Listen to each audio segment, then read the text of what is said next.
नाबालिग लड़की के साथ गैंगरेप का मामला अकोला में सामने आने के कारण शहर में एक ही खलबली मच गई है।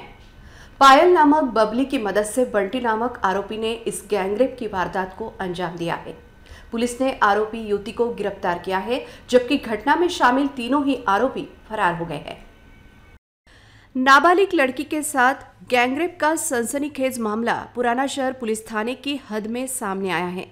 बताया जा रहा है कि जन्मदिन की पार्टी में सॉफ्ट ड्रिंक में नशे की दवा मिलाकर गैंगरेप की वारदात को अंजाम दिया गया। पीड़िता की मां की शिकायत पर पुलिस ने पीड़िता की सहेली को गिरफ्तार किया है, जबकि दुष्कर्म करने वाले बंटी सटवाले, लल्ला इंगले तथा कृणाल सुनील मनवानी उर्फ चिक्की, यह तीनों ही आरोपी फरार हो गए हैं।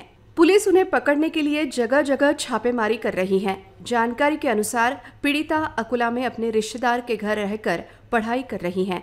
स्कूल की एक सहेली ने उसे अपने जन्मदिन की पार्टी में बुलाया था। वहां उसे नशे की दवा देकर बेहोश कर दिया गया।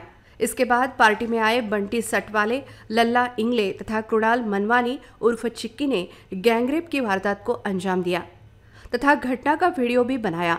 पीड़िता की मां की शिकायत पर पुलिस ने उसकी सहेली समेत 3 आरोपियों पर गैंगरेप और पोस्को एक्ट के तहत अपराध दर्ज किया है। घटना के बाद से लड़की काफी डरी हुई है। पुलिस द्वारा उसकी काउंसलिंग भी कराई जा रही है। पुलिस ने आरोपी युवती को गिरफ्तार कर कोर्ट में पेश करने के बाद उसे 5 दिन की रिमांड पर लिया है। पुलिस तीनों फरार आरोपियों की तलाश में जुटी है। घटना का मुख्य आरोपी बंटी सटवाले हाल ही में मोक्का के तहत सजा काटकर बाहर आया था। पुराना शहर पुलिस स्टेशन के थानेदार नितिन लेवरकर ने बताया कि 10वीं क्लास में पढ़ने वाली छात्रा के साथ गैंगरेप की वारदात सामने आई है। मामले की गंभीरता से जांच की जा रही है। जल्द ही फरार आरोपियों को पकड़ लिया जाएगा।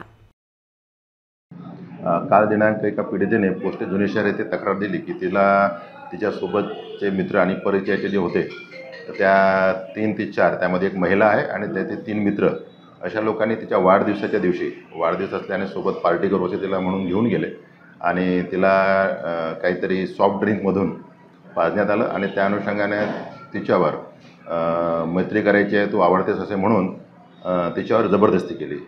त्यासोबत पहिल्या पण मित्राने केलं आणि दुसऱ्या पण मित्राने केलं असं तिचं म्हणणं आहे। असं तिच्या म्हणण्यावरून पोस्ट जुनेश्वर येथे त्या अनुषंगाने आणि ती पीडिता जी आहे ही अल्पवयीन असल्या कारणाने संबंधित 3 पुरुष आणि 1 महिला यांच्या विरुद्ध पोस्को तसेच 376 जबरदस्ती करणे या अनुषंगाने पोस्ट जुनेश्वरला गुन्हा दाखल करण्यात आला। त्याच माध्यमातून गुन्ह्यातील एक आरोपी यांना अटक करण्यात आलेली आहे। त्याचा माननीय न्यायालयासमोर त्यांना आज हजर करून 5 दिवसांचा त्यांचा पोलीस कस्टडी रिमांड घेण्यात आलेला आहे। सध्या तपास सुरू आहे।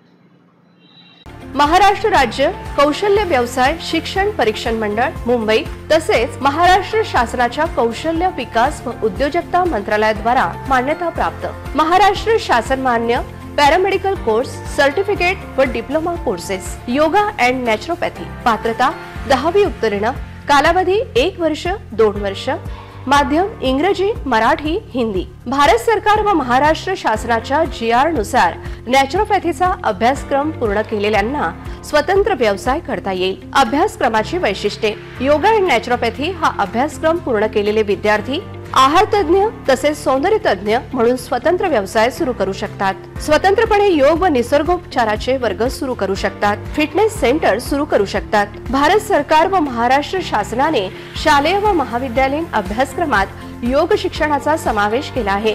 त्यामुळे विविध शाळा व महाविद्यालयात योग शिक्षक म्हणून नोकरी मिळू शकते। विविध खासगी व शासकीय संस्थांत योग तज्ञ म्हणून नियुक्ती होऊ शकते। प्रवेशाकरिता संपर्क महात्मा फुले पॅरामेडिकल कॉलेज सिद्धिविनायक हॉस्पिटलच्या बाजूला नवीन बस स्टँडच्या मागे अकोला। Phone number 9422 155 168।